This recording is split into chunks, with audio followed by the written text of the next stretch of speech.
रमेश, तुम्हारा समय पूरा हो चुका है। जरा सोचिए, आज रात जब घड़ी में 12 बजे और आपके कमरे का दरवाजा अपने आप खुल जाए, दो काले साए आपके बिस्तर के पास खड़े हों और कहें, चलो अब तुम्हारी सांसें खत्म, तो क्या आप तैयार होंगे? लेकिन क्या होगा अगर एक गरीब सब्जी बेचने वाला मौत को ही चुनौती दे दे? क्या सच में यमराज की अदालत में एक इंसान का बही खाता फाड़ दिया गया था? आज की कहानी में देखिए कैसे एक साधारण सब्जी वाला यमलोक से जिंदा वापस लौटा और यमराज को भी अपनी कुर्सी से खड़ा होना पड़ा।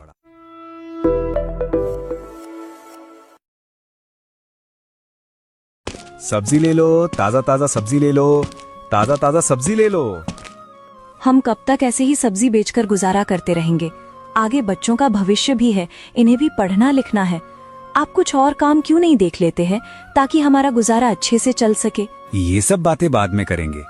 चलो अच्छा, अब बताओ हमारे पास कल बेचने के लिए कौन कौन सी सब्जी है? कल के लिए हमारे पास सिर्फ आलू, प्याज और लौकी बची है। अच्छा, बस यही है क्या? हाँ। अच्छा सुनो, मेरा भाई शहर की एक अच्छी कंपनी में काम करता है। अगर तुम कहो तो मैं उससे तुम्हारे लिए बात करूं। अगर वो कहीं आपके लिए कोई अच्छी नौकरी ढूंढ दे तो? नहीं, मैं न तो राहुल से कभी ये पूछूंगा और न ही तुमको पूछने दूंगा। हमारा गुजारा चल रहा है, हम पेट भर रोटी खा रहे हैं, इतना काफी है। रमेश गरीब जरूर था, लेकिन आत्मसम्मान और संतोष उसका सबसे बड़ा खजाना था। उसे दूसरों के सामने हाथ फैलाना गवारा नहीं था। सुनो, कल जल्दी उठकर मेरी मदद करवा देना।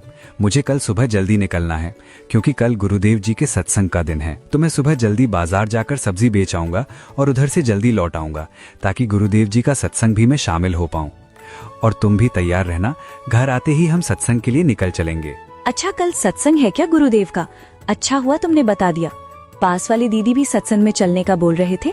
मैं उन्हें न्योता दे आऊंगी कल सत्संग में चलने के लिए। नहीं होता वो भी हमारे साथ चल पड़ेंगे।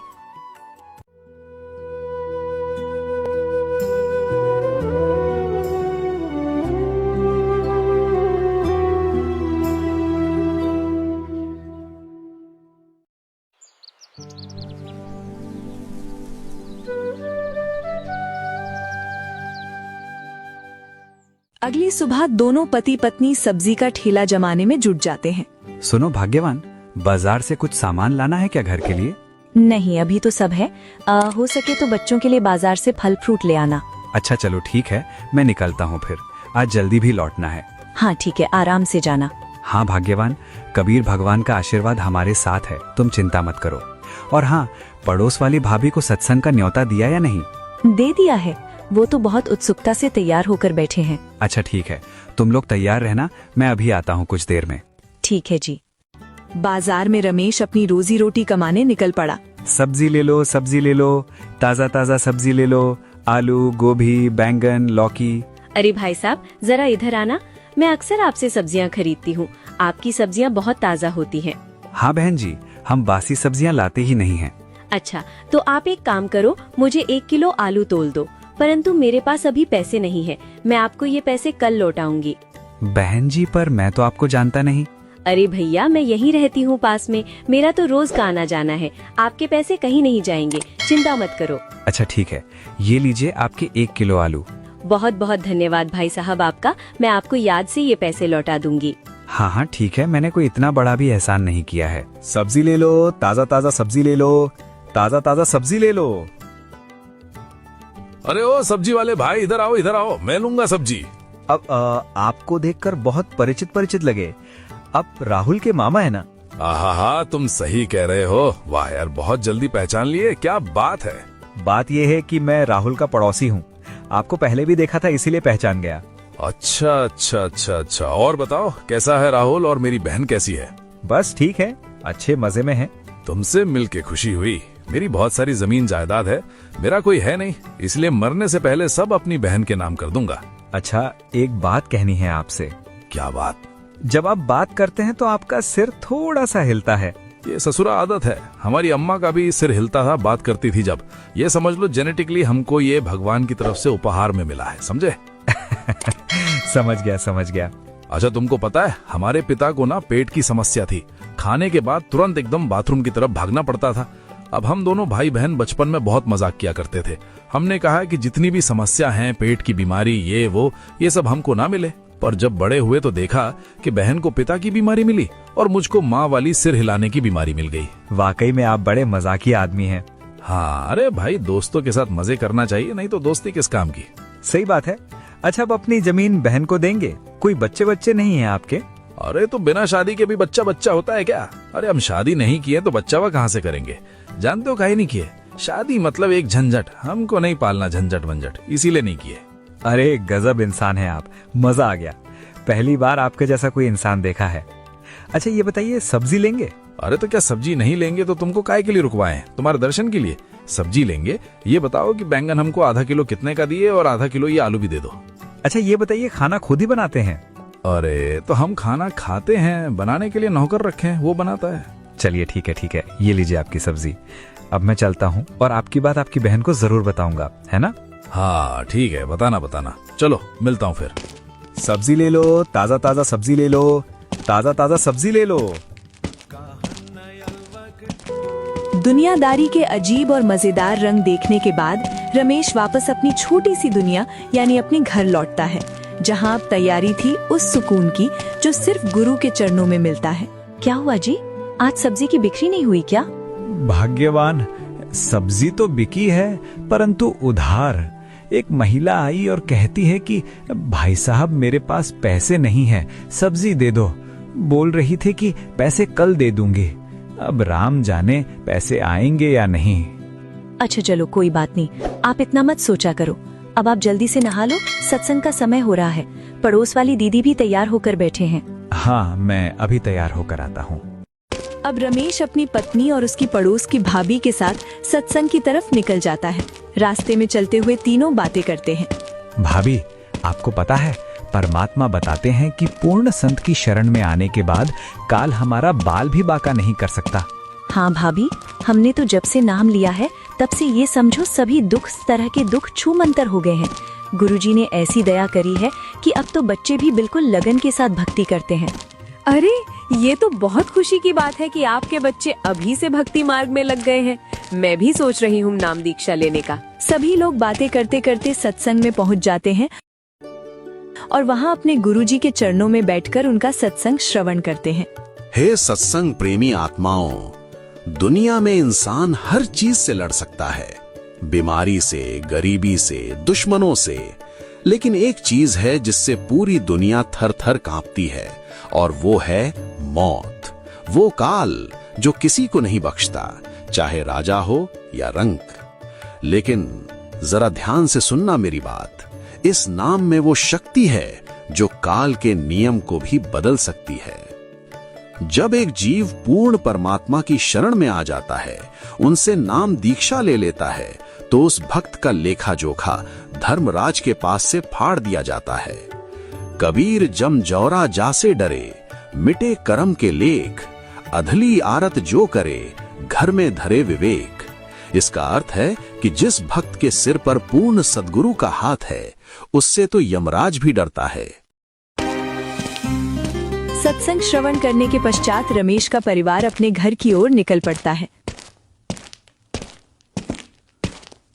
अरे सुनती हो, मैं आज बहुत थक गया हूँ, शायद अब विश्राम कर लेना चाहिए।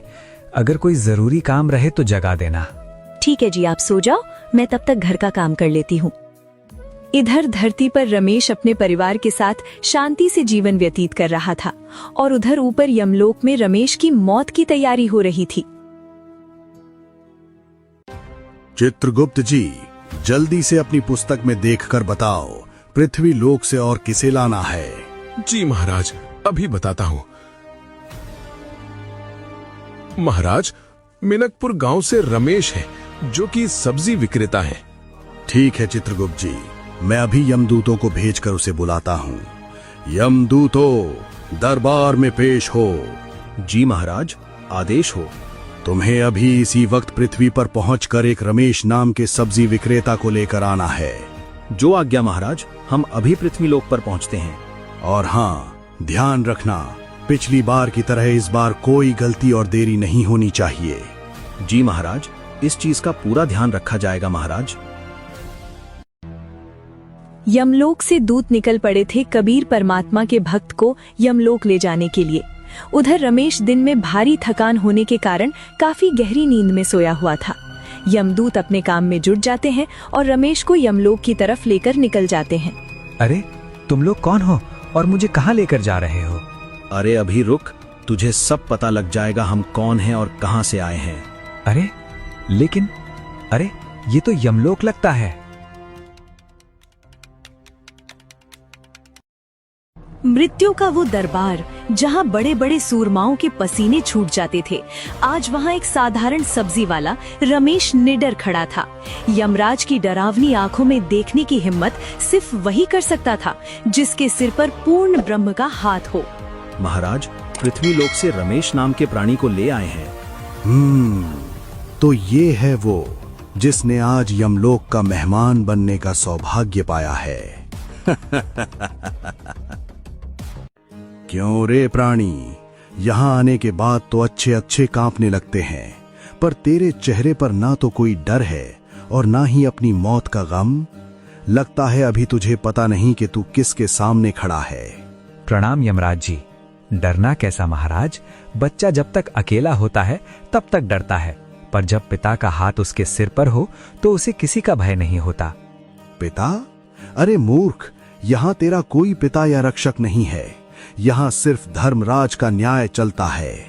चित्रगुप्त, जरा इसका बही खाता तो खोलो, देखें इसने कितने पाप और कितने पुण्य जमा किए हैं। इसको इसकी औकात दिखानी होगी। महाराज, बही खाता खोलने का कष्ट मत कीजिए, वहां आपको कुछ नहीं मिलेगा। क्या मतलब? जुबान लड़ाता है हमसे? नहीं महाराज, मैं तो बस सत्य कह रहा हूँ। पाप और पुण्य का हिसाब तो उनका होता है जो काल के जाल में फंसे हैं। मैं तो बंदी छोड़ कबीर साहिब का दास हूँ। मेरे कर्मों का लेखा जोखा अब आपके पास नहीं, मेरे सद्गुरु के पास है। मूर्खता की भी हद होती है। तीनों लोकों में ऐसा कोई प्राणी नहीं जिसका हिसाब मेरे पास ना हो। धर्मराज जी, आप मृत्यु के देवता हो सकते हैं, लेकिन मेरे गुरुदेव मृत्यु को भी मात देने वाले पूर्ण परमात्मा हैं। आपकी कलम मेरे नाम पर नहीं चल सकती। बहुत हो गया, तेरी ये ढिठाई अब सहन नहीं होगी। यमदूतों, डाल दो इसे खौलते हुए तेल की कड़ाही में। हे मेरे मालिक, अब मेरी लाज आपके हाथ है।